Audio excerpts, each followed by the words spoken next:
Wari sapuna tabiribasingbu taramna oksari. Ngasi amuk tabiribasingidamagta yam nungayrakadaba wari ama amuk puduna laksari.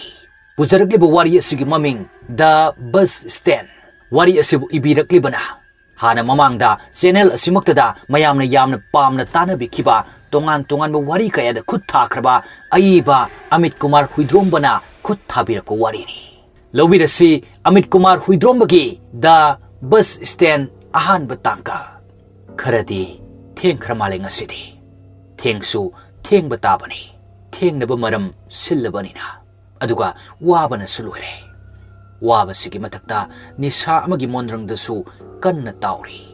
Marak asida khanghaudana bus ki brake adu pharai. Matam aduda ningaidana phamduna leiramba adu brake phaba aduna maram oiraga mafam kharadi chele. Maduda gyan khajikti lakpa mali. Bus ki sit adudagi septharaga yenglakpa matamda handleman aduna mamit khut khalaga kauri. Maduda khangle mafamsi makhoigi yum changphamgi lambido yaure haina. Sit adugi nakanda thamliba bag adu paikhatuna haugatki hek tawbaga makoktu khangau ngaurakpa mali. Masadu hairum tawraga bus manungi pol ama leiriba aduda tapai.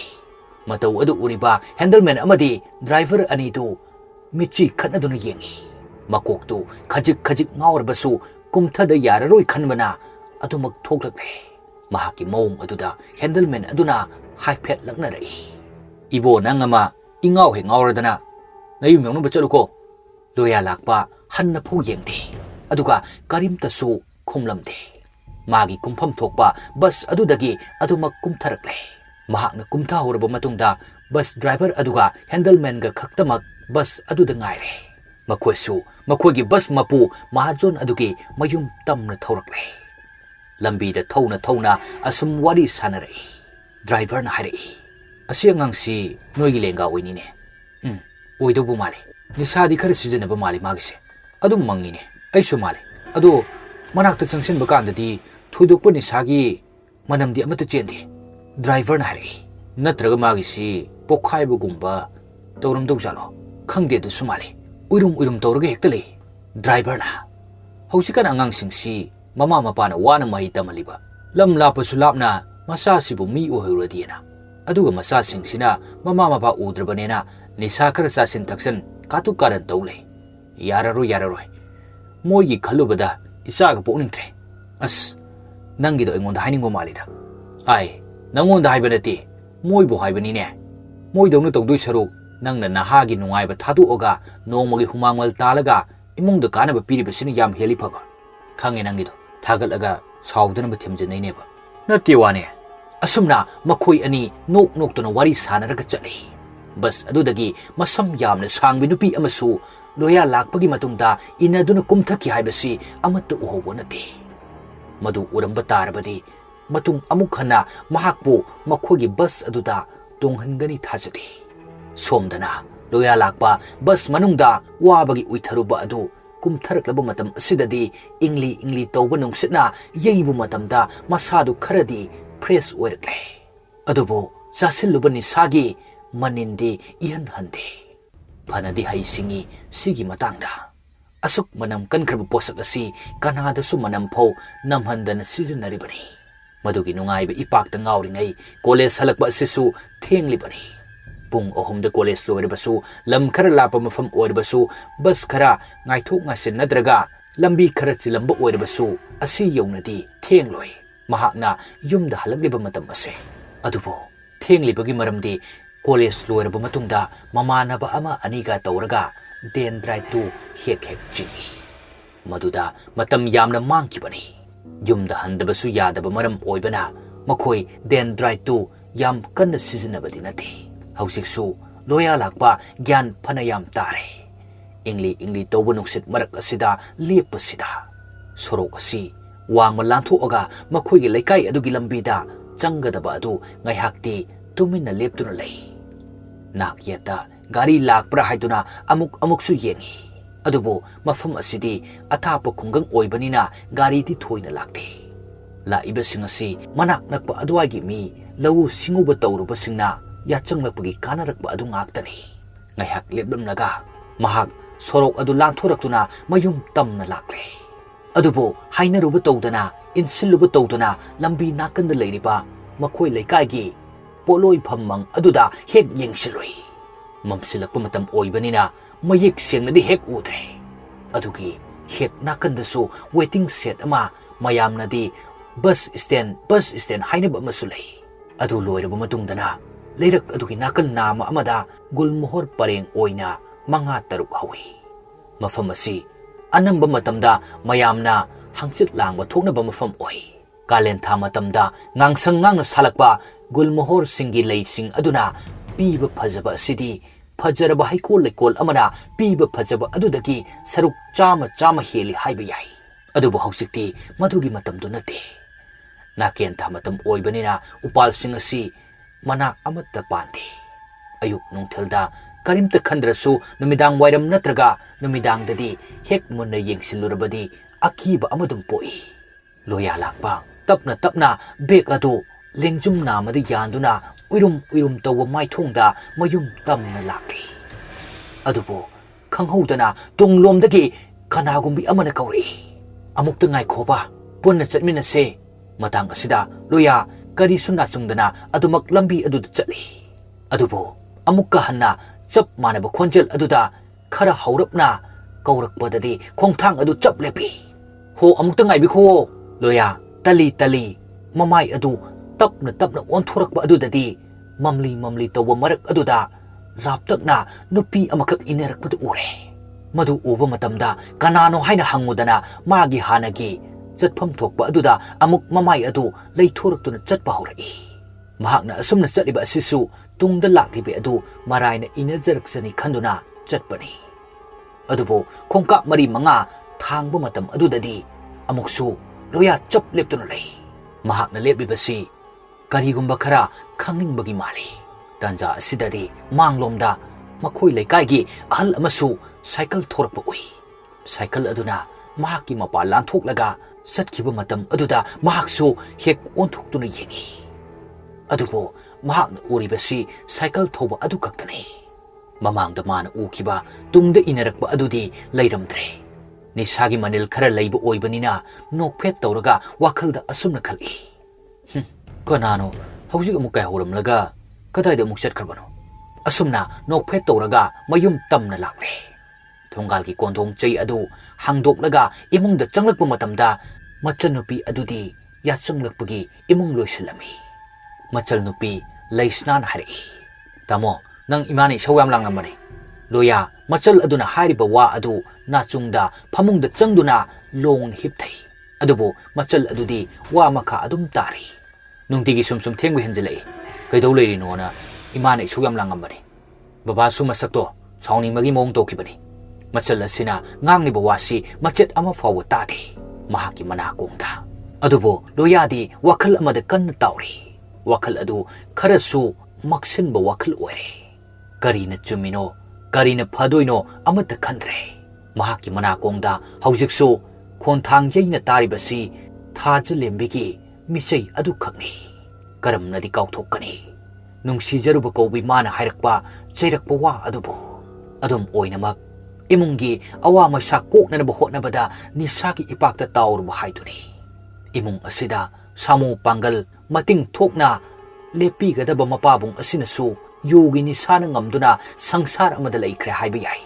maduda pendraba mama asidi numit chuppa sau laurgada leiba haibadu oire machal asisu miga mirak tenba kaya ngamjadre adubu lairik phajana tamduna imung asibu hingat hange khaluba loyasu tapna imungi awaba kaya asina chingtharaktuna ngasidi mahakpusu punna maisa langba asida yauri madubu nathai bo hotnabada ngaihaki nungai thoknaba hotnabada nisa haibasigi komda puthaki haugatnaba hotnarabasu hena puthaba asida mahaka khangnajaba thajadi hena awaba oire madumakna makhoi aniki mari asi mami tapna samlaklibani adubu thaja loyabo sengna nungsijabmak oibana afaba mi amadi yamna oihningbagi ngasisu mahakkidamak lepli haiba yai loya wakhal asum khalakpada ngasigi college ta thokiba ꯄꯨꯝꯅꯃꯛ ꯑꯗꯨ ꯃꯊꯪ ꯅꯤꯡꯁꯤꯡꯂꯛꯏ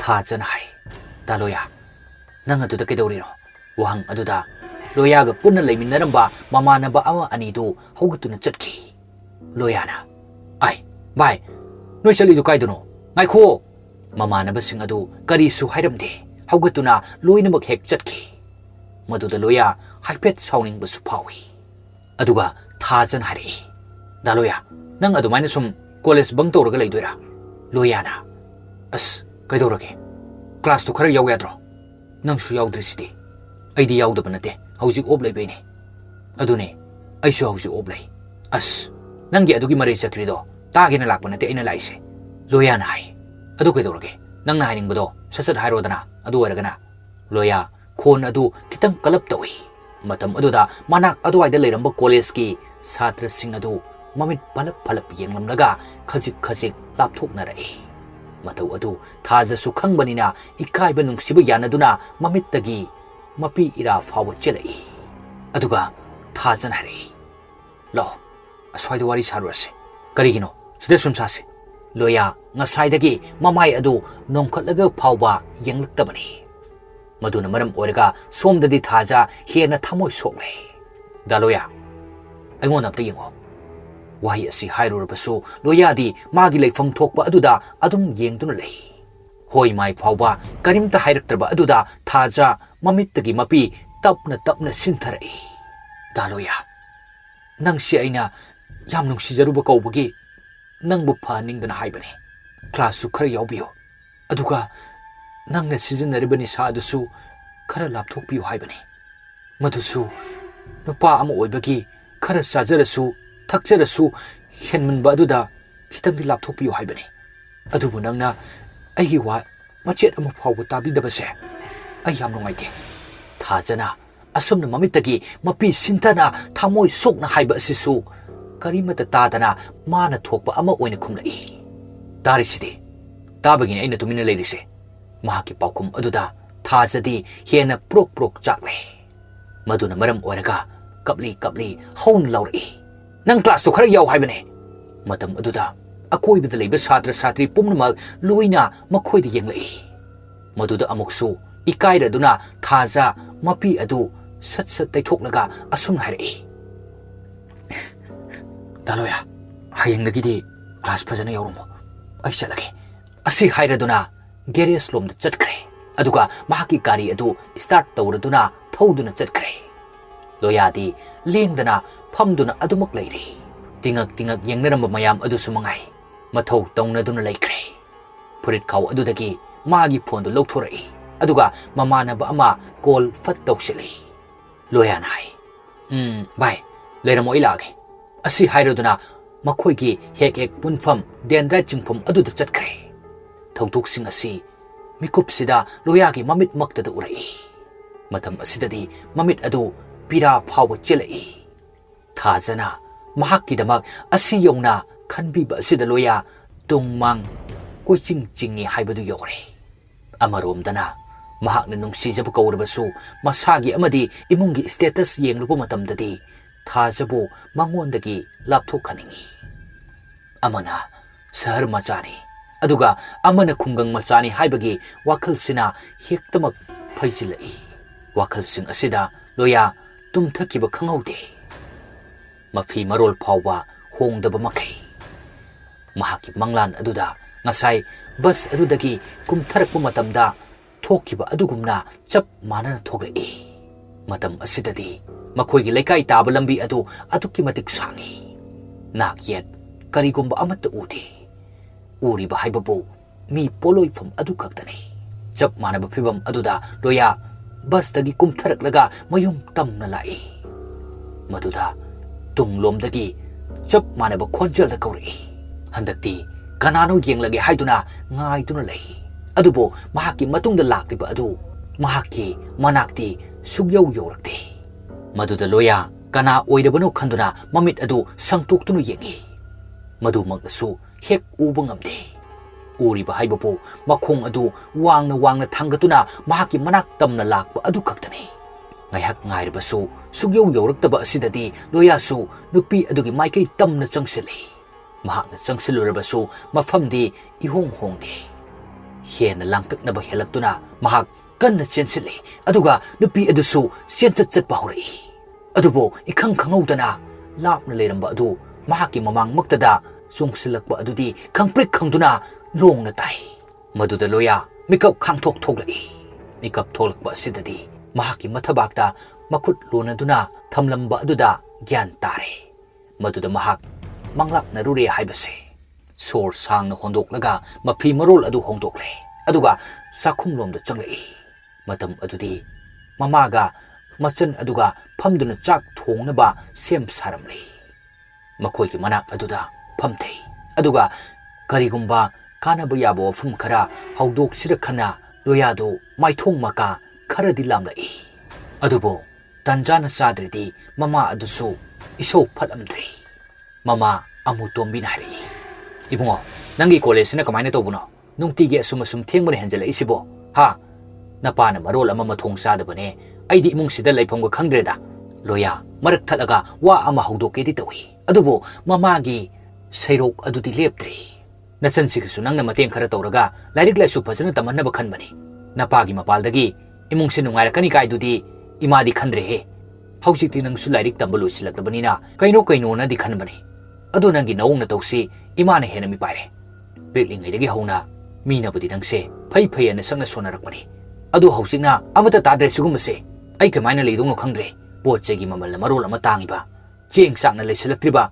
ꯃꯁꯤꯗ ꯅꯄꯥꯗ ꯍꯥꯏꯔꯨꯔꯕꯁꯨ ꯅꯤꯁꯥ ꯍꯦꯛꯇ ꯁꯥꯟꯅꯁꯜꯂꯛꯂꯒ ꯍꯣꯏ ꯃꯥꯏ ꯇꯥꯕꯤꯗꯦ ꯃꯃꯥꯒꯤ ꯑꯁꯤꯒꯨꯝꯕ ꯄꯪꯁꯥꯎꯗ ꯁꯥꯎꯕ ꯑꯁꯤꯗꯁꯨ ꯑꯌꯥꯝꯕꯅꯤ ꯂꯣꯌꯥꯅ ꯂꯩꯇꯥꯐꯝ ꯍꯦꯟꯅ ꯈꯪꯗ꯭ꯔꯤꯕꯁꯦ ꯀꯌꯥꯔꯛ ꯍꯟꯅ ꯑꯐꯕ ꯈꯣꯡꯊꯥꯡ ꯀꯌꯥ ꯏꯃꯨꯡꯁꯤꯗ ꯊꯥꯡꯅꯅꯕ ꯁꯤꯜꯂꯁꯨ ꯎꯄꯥꯏ ꯑꯗꯨꯃꯛ ꯂꯩꯈꯤꯗꯕ ꯉꯥꯛꯇꯅꯤ ꯑꯁꯨꯝꯅ ꯃꯃꯥꯒꯤ ꯏꯁꯧ ꯑꯁꯤꯗ ꯍꯩꯅꯔꯛꯇ꯭ꯔꯗꯨꯅ ꯂꯣꯌꯥ ꯐꯨꯛ ꯍꯧꯒꯠꯂꯒ ꯌꯨꯝ ꯑꯗꯨꯗꯒꯤ ꯊꯣꯛꯂꯛꯏ ꯃꯄꯥꯟ ꯊꯣꯛꯂꯛꯄ ꯑꯁꯤꯗꯗꯤ ꯄꯨꯝꯃꯝ ꯁꯨꯃꯝꯂꯦ ꯑꯗꯨꯕꯨ ꯌꯨꯝ ꯑꯃꯗꯒꯤ ꯊꯣꯛꯂꯛꯄ ꯃꯩꯉꯥꯜꯅ ꯆꯠꯊꯣꯛ ꯆꯠꯁꯤꯟꯗ ꯅꯨꯡꯉꯥꯏꯇꯕꯗꯤ ꯑꯃꯠꯇ ꯑꯣꯏꯗꯦ ꯑꯁꯨꯝꯅ ꯊꯣꯛꯂꯛꯄꯗꯒꯤ ꯂꯝꯍꯥꯡ ꯑꯣꯏꯕ ꯁꯣꯔꯣꯛ ꯊꯣꯛꯐꯝꯒꯤ ꯂꯝꯕꯤ ꯑꯗꯣꯝꯗ ꯇꯞꯅ ꯂꯥꯛꯏ ꯑꯁꯨꯝ ꯂꯥꯛꯄ ꯃꯇꯝ ꯑꯁꯤꯗ ꯐꯅꯌꯥꯝꯗꯤ ꯆꯠꯊꯣꯔꯛꯂꯝꯂꯦ ꯌꯨꯝ ꯑꯗꯨꯗꯒꯤ ꯍꯟꯗꯨꯅ ꯌꯦꯡꯂꯨꯕ ꯀꯥꯟꯗꯗꯤ ꯂꯥꯞꯇꯛ ꯂꯩꯍꯧꯔꯦ ꯃꯈꯣꯏ ꯂꯩꯀꯥꯏ ꯑꯗꯨꯒꯤ ꯌꯨꯝꯁꯤꯡꯗꯣ ꯂꯣꯌꯥꯗꯤ ꯑꯀꯤꯕꯒ ꯑꯃꯠꯇ ꯂꯩꯇ꯭ꯔꯕꯅꯤ ꯌꯨꯝꯗ ꯋꯥꯈꯜ ꯐꯨꯝꯕꯪꯅꯔꯒ ꯂꯩꯕꯗꯨ ꯐꯅꯅꯕꯅꯤ ꯍꯥꯏꯗꯨꯅ ꯊꯣꯛꯂꯛꯄ ꯑꯁꯤꯗ ꯂꯧꯕꯨꯛ ꯂꯝꯍꯥꯡꯒꯤ ꯑꯏꯪꯕ ꯅꯨꯡꯁꯤꯠ ꯁꯤꯜꯂꯛꯄ ꯑꯁꯤꯗꯗꯤ ꯋꯥꯈꯜꯁꯨ ꯈꯔ ꯃꯈꯩꯗꯤ ꯏꯪꯊꯔꯛꯂꯦ ꯑꯗꯨꯕꯨ ꯅꯥꯔꯛ ꯃꯣꯡꯁꯣꯡꯗꯒꯤ ꯊꯣꯛꯂꯛꯄ ꯑꯄꯤꯛꯄ ꯖꯤꯕꯁꯤꯡꯅ ꯂꯦꯡ ꯑꯣꯠꯄꯒꯤ ꯃꯈꯣꯜꯁꯤꯡ ꯑꯁꯤ ꯑꯆꯤꯛꯄ ꯃꯔꯛꯁꯤꯗꯗꯤ ꯃꯇꯧ ꯑꯃꯗꯤ ꯑꯣꯏꯔꯦ ꯍꯥꯟꯅ ꯀꯔꯤꯃꯠꯇ ꯈꯜꯂꯝꯗ꯭ꯔꯕꯁꯨ ꯑꯌꯤꯡꯕ ꯑꯆꯤꯛꯄ ꯃꯐꯝ ꯑꯣꯏꯕꯅꯤꯅ ꯑꯃꯨꯛꯁꯨ ꯃꯈꯣꯜꯁꯤꯡ ꯑꯁꯤꯅ ꯈꯪꯕꯁꯨ ꯐꯥꯎꯔꯤ ꯃꯗꯨꯕꯨ ꯍꯦꯟꯅ ꯅꯨꯡꯁꯥ ꯊꯤꯔꯛꯂꯤꯕꯗꯤ ꯃꯍꯥꯛꯅ ꯂꯥꯛꯂꯤꯕ ꯑꯁꯤ ꯃꯇꯥꯡ ꯃꯇꯝꯗꯤ ꯈꯔ ꯆꯥꯗ꯭ꯔꯦ ꯍꯥꯏꯕꯕꯨ ꯀꯅꯥꯃꯠꯇ ꯍꯦꯛ ꯆꯠꯇꯦ ꯂꯝꯕꯤ ꯑꯁꯤ ꯑꯁꯨꯝ ꯀꯣꯏꯂꯩ ꯂꯩꯗꯨꯅ ꯌꯦꯡꯕ ꯀꯥꯟꯗ ꯁꯣꯔꯣꯛꯀꯤ ꯅꯥꯀꯟꯗ ꯂꯩꯔꯤꯕ ꯋꯦꯇꯤꯡ ꯁꯦꯠ ꯑꯗꯨꯗ ꯀꯅꯥꯒꯨꯝꯕ ꯑꯃ ꯍꯪꯒꯠ ꯍꯟꯗꯥ ꯆꯠꯄꯗꯨ ꯍꯦꯛ ꯎꯔꯛꯏ ꯑꯍꯥꯟꯕ ꯎꯕ ꯃꯇꯝꯗꯗꯤ ꯀꯔꯤꯁꯨ ꯈꯟꯖꯤꯜꯂꯨꯗꯦ ꯃꯔꯝꯗꯤ ꯀꯅꯥꯒꯨꯝꯕ ꯃꯤ ꯑꯃ ꯑꯣꯏꯔꯝꯒꯅꯤ ꯈꯟꯅ ꯑꯗꯨꯕꯨ ꯁꯨꯡꯂꯦꯞꯇꯅ ꯍꯪꯒꯠ ꯍꯟꯗꯥ ꯆꯠꯄ ꯑꯗꯨꯗꯗꯤ ꯚꯥꯞ ꯑꯃꯗꯨꯝ ꯈꯟꯖꯤꯜꯂꯛꯏ ꯃꯗꯨꯅ ꯃꯔꯝ ꯑꯣꯏꯔꯒ ꯍꯦꯟꯅ ꯈꯪꯅꯤꯡꯂꯛꯄꯗꯒꯤ ꯁꯦꯠ ꯑꯗꯨ ꯇꯝꯅ ꯆꯪꯁꯤꯟꯒꯦ ꯍꯥꯏꯗꯨꯅ ꯈꯣꯡꯊꯥꯡ ꯈꯔ ꯀꯂꯞ ꯂꯥꯛꯏ ꯍꯦꯟꯅ ꯈꯪꯅꯤꯡꯕꯒꯤ ꯂꯥꯡꯇꯛꯅꯕꯗꯨꯅ ꯈꯣꯡꯊꯥꯡ ꯃꯈꯣꯜ ꯐꯥꯎꯕ ꯌꯥꯔꯤꯕ ꯃꯈꯩ ꯊꯣꯛꯍꯟꯗꯦ ꯑꯗꯨꯕꯨ ꯀꯔꯤꯒꯨꯝꯕ ꯑꯍꯧꯕ ꯃꯈꯣꯜ ꯑꯃ ꯇꯥꯔꯛꯄꯗꯒꯤ ꯈꯪꯄ꯭ꯔꯦꯛ ꯈꯪꯂꯗꯨꯅ ꯆꯞ ꯂꯦꯞꯄꯤ ꯇꯥꯔꯛꯂꯤꯕ ꯃꯈꯣꯜ ꯑꯗꯨ ꯑꯇꯩ ꯀꯔꯤꯁꯨ ꯅꯠꯂꯝꯗꯦ ꯃꯍꯥꯛꯀꯤ ꯐꯨꯔꯤꯠ ꯈꯥꯎꯗ ꯌꯥꯎꯔꯤꯕ ꯐꯣꯟ ꯑꯗꯨꯗꯒꯤꯅꯤ ꯐꯣꯟ ꯑꯗꯨ ꯐꯠ ꯁꯠꯇꯣꯛꯇꯨꯅ ꯌꯦꯡꯉꯤ ꯃꯦꯁꯦꯖ 5-6 ꯂꯥꯛꯄꯗꯨ ꯃꯍꯥꯛꯁꯨ ꯎꯔꯦ ꯊꯥꯔꯛꯂꯤꯕ ꯃꯦꯁꯦꯖ ꯑꯗꯨ ꯊꯥꯖꯗꯒꯤꯅꯤ ꯀꯔꯤ ꯍꯥꯏꯔꯤꯕꯅꯣ ꯍꯥꯏꯗꯨꯅ ꯃꯦꯁꯦꯖꯁꯤꯡ ꯑꯗꯨ ꯆꯪꯂꯒ ꯌꯦꯡꯂꯨꯏ ꯃꯦꯁꯦꯖꯁꯤꯡ ꯑꯗꯨꯗꯤ ꯗꯥꯂꯣꯌꯥ ꯅꯪ ꯀꯔꯤꯒꯨꯝꯕ ꯈꯔꯇ ꯑꯣꯏꯔꯁꯨ ꯑꯩꯉꯣꯟꯗ ꯍꯥꯏꯅꯤꯡꯗꯕ꯭ꯔꯥ ꯃꯦꯁꯦꯖ ꯑꯃꯨꯛꯇ ꯍꯜꯂꯛꯑꯣ ꯑꯁꯤꯒꯨꯝꯕ ꯃꯦꯁꯦꯖ ꯉꯥꯛꯇꯅꯤ ꯃꯗꯨꯗ ꯃꯍꯥꯛ ꯊꯣꯏꯅ ꯊꯧꯁꯥꯔꯨꯗꯅ ꯐꯣꯟ ꯑꯗꯨ ꯑꯃꯨꯛ ꯐꯨꯔꯤꯠ ꯈꯥꯎꯗ ꯍꯥꯞꯆꯤꯜꯂꯤ ꯑꯗꯨꯒ ꯂꯩꯊꯣꯛꯇꯨꯅ ꯌꯦꯡꯊꯣꯔꯛꯄꯗꯗꯤ ꯉꯁꯥꯏ ꯃꯍꯥꯛꯅ ꯎꯈꯤꯕ ꯑꯗꯨ ꯑꯃꯠꯇ ꯂꯩꯔꯝꯗ꯭ꯔꯦ ꯉꯥꯏꯍꯥꯛꯇꯤ ꯂꯣꯌꯥ ꯆꯃꯝꯅꯩ ꯑꯗꯨꯕꯨ ꯀꯔꯤꯁꯨ ꯈꯟꯖꯤꯜꯂꯨꯕ ꯇꯧꯗꯅ ꯌꯨꯝꯂꯣꯝꯗ ꯑꯃꯨꯛ ꯂꯥꯛꯏ ꯃꯌꯨꯝ ꯌꯧꯔꯝꯗꯥꯏ ꯊꯣꯡꯒꯥꯜ ꯑꯗꯨꯗ ꯍꯦꯛ ꯌꯧꯕꯗ ꯇꯨꯡꯂꯣꯝꯗꯒꯤ ꯈꯣꯟꯖꯦꯜ ꯑꯃꯅ ꯑꯃꯨꯛ ꯃꯍꯥꯛꯄꯨ ꯀꯧꯔꯛꯏ ꯗꯥꯂꯣꯌꯥ मदुदा खंगबोय करीबोय फट ओंथोक्तुना येंगी अदुबो कनासु लेरमद्रे हंदक मुक्ति तसेंगना महाक कीरे करीनो मदि तौरे खल्लदुना इमुंग तमना प्रप प्रप चंगसिलै इमुंग दबो यौरबदि खन्ना प्रप प्रप चंसिलकपा अदु फोन गे रिंगटोन अदुना अमुक हेना अकीबा अमु खांगहंदुना सुमांगदा तुसिंदुना ताई मदुदा लाक्लिबा फोन कॉल अदु थासने साउनिंगबना लोयरबा लोया फोन अदु फट ओखली अदुगा खोंजेल खर कलपना थाजदा चैसिलोई जगत जगत मतंग मतम चादना कॉल पंगदुदो तौरेसे करगिनो हा ऐसे नंगी मतम लेनफबलो तौरकनो कॉल गा मता असि हाइदुना कॉल अदु फट कई अदुगा हौगतलगा मफी मरोल अदु तैथोक्तुना इमुंग द साउना चंकी सोमददि थाजा अवाबगी मथक्ता हेना अवाब अमा ओइरे फना साउरुरबसु फना वारुरुरबसु नुंसिबा कौबनिना हेक्ता वारी सानिंगी हेक्ता लोइननिंगी हाइदुना कॉल तौरुबनी अदुबो लोयाना फजदना रेस्पॉन्स तौरकबा अदुददि हेना वाहले ममित्तगी पिरांग सिंथना मतोमता खंजई करंबा मतमदा महाकी लोयासी ज्ञान तारकदगे हाइना थाजलेंबी शहर की सेंजाव पाइबा कंट्रेक्टर अमगी मचानुपीनी सेंजाव पाइबा संग लैबगी हौनबी नुपीसु लोली मदुना मरम ओरगा इमुंग अदुदा मचानिंगोलसी यामी लोइनना पीबासु यामी पैसा पाइरे सेल पाइरे हाइदुना हेक्ता नुंगाइगनी खलुबा अदु यादे हाइबसी मखोइगी इमुंगसिना मयामदा चप चाना उली नुपी लोनबगी हौनबी वाखलसु लैतादे अदुगा नुपीसिंग असिसु अमगा कैसु नुंगसिनबा ओइदे मसिना मरम ओरगा मसा ओइबसिंगदा सैथेंग यामना पीरी मदुगी मनुंगदा थाजसु अमा ओइरी अनंबा मतमदा मपा अदुना चै थांगबा वारकपा मतमदा नत्तबा वा यामना हाई मरु ओइना नयुम पानख्रो निंगोलना कयाम कोइना लेसिनखिगे हाइरिनो लाइरिक हाइरा खर तमहलेदना हौसिक्ति थाकपा ngamdre afaba nupa ama thiraga nayum pankro haiba wahisingsi itat tatan hairibani maduna maram oiraga thaja tangdu laitana kaisu leiba ngamde masida mama aduna amuk themjin bibagi mahutta tasinna khangsinna da saduna adumak lei tasengna hairabada masa matum tamak imungsida tai amuk su yum si thadoktuna kadai donoma satkhre khalakpasu yaudaba nate अदुबो पंथुंगफम ओइगे खलुबा लोयागी मफमदगी अचेतपा वाही अमा फावबा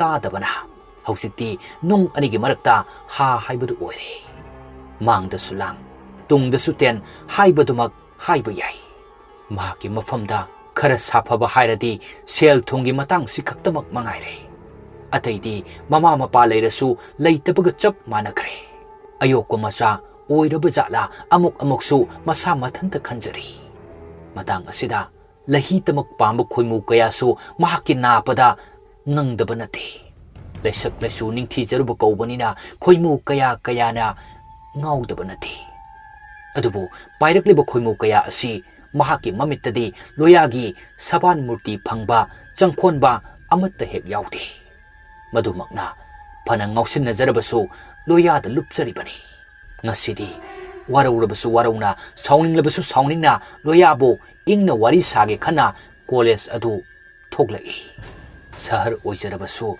makhogi yumsidi soroktagi kharadi lapthoi aduna achikpa jagasu khara lei asumna gari adu thorku matamda mahaki gari maningda mi ama tongbugi mawongda khanglum lumlai maduda ahanbada thaja gari su khalamde adubo hena lumsilakpana gari adu phajana chenma ngamlaktabadagi kaidorabano haina side class adu da yengi adubo gari su ude nungsagi mangalna yeibada leimaida mami tarakpa asida haipet yengthoklubadadi mi ama maning da tongbagi mami urakpa aduda tu khyau chungba makai khangladuna break adu chappai aduga gari dagi phat kumthai ngayaktang aduda humang mapi satkari aduga gari aduda munna yengduna leiringai nakal dagi gari amagi hon khonglakpaduda khangprek khangladuna chongi maduda thorkleba gari aduda tongliba nupa na ha aduna asumna laknari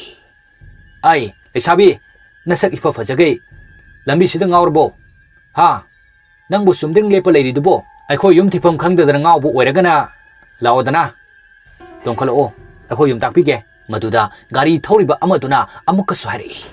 Hera bai nangsu asidi aingonda nahan wai koitan tanaramuduni. Nang amuk kosiladi bera ama ika kadro. Masak phajai haibi wani koiba talena koidabani. Koirunu tandro. Amaduna amuk sat khumlai. Adu mai mawongsi aingonda amuk pamlakpu mandro. Awon sabiga malemi maise. Asi hainaraduna usit thawoidana nok tuna gari adu thawraga chatkre. Thajadi kiramba kaya adu nupa aniski wari sida kawbu kawrure. Sak udaba laibudi haijaraga nonjaraga yai. Adubo taibang miyoibadi haijarabasu yade haiba adu khangning ningsinglaktuna gari adu amuk tongkhatlaga college tamna thawrakle. College adu yobadadi mi irak laknaramdri. Mahaksu mahaki class tamna hana chatuna bek adu thamlurage khana lai. Department mathang phawraga lakpada classroom amada nupi amakhak matomta phamduna leibadu thongnau lana chatpada urai. Mi adu mahaki marup Anjali yamna malaki. Amuk phat maning handuna yengluba matamdadi amuksu hek leiramdre. Bhabna oira male khanduna mahaki class tamna lakle.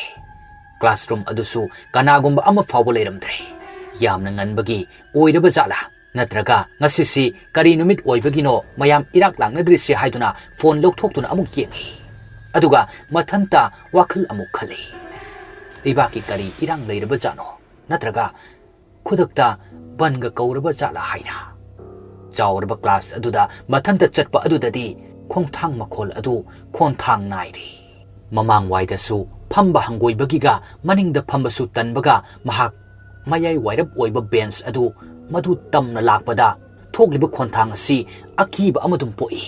Bench adu hek yobaga kitang inthoklaga mahaki bag adu phat thami. Aduga mamai phat onthoraklaga lakki tawba matamda tung ithang thangna leiba thongnau adu khangron silakpagi yeisinba makhol aduna mahak khangprek khangnadun lawi. Khangliba aduna mihunsu a yoba makai chenkhatkre. Sor phau maning mamang samnadaba makai ka adudagi prap chenthorei. Aduga hangba jagada ngaihak lei. Mafam adu yobagadi mi khara su laknabaga khara phare pakhatpado. Ngasidi thaja pangkhangda khangle pangki da kire. Hana mamangda amukta sumaina tawdabani. Adubo masa mathanta phathajaduna loya lakpa ngairi. Makhoina hek phamba ukhong amagi manakta Thava fan aduda phamduna loya lakpa ngairi. Somda suloya bas manungda ungduna tongli. Lambi ki nakalda lehoriba chingpat turel haipal leipal sing urubada kalakpa phawjari. Upal sing asidi kayada ningaidana maning tamna hauri. Chingpat turel sing asisu maromdom maning tamna leijari haiba wakal asida ungduna tauri. Adubo uramba kaya sing asi ukidre. Sahar ki pura dalan khaktamak oin ure. Maduna mahaki mut amuk thuai han bahai badu oire. Makhoi sing adu uningdre haiduna thongnau gi mingsel adu fat jingseli. Adubo mingsel aduda mami sengboy sengdaboy wawrapna nupi amagi saktamna nokphet tawrakba aduda khangprek khangna onthorei. Adubo handleman adu oirambadagi phare. Handleman aduna asumna hairei. Kaino sak phajaba nangna mo aingondaga khangaiduna Loya karimta khumde gaihakti munna yengduna lei. Aduga handleman duna hari. Kaino aise kayam phajarge aduk munna yengidubo bara piro yodorene. Bara palakba sidadi gyan khanglak lai. Mahaki bag adudagi paisa adu lawthoklaga pi. Achoiba hannanaba ngaihak laiba aduda amuksu handleman aduna wa hairei. Nang amaibo imang mangagada leiradana wari asigi anisuba part amuk ngaiminasi.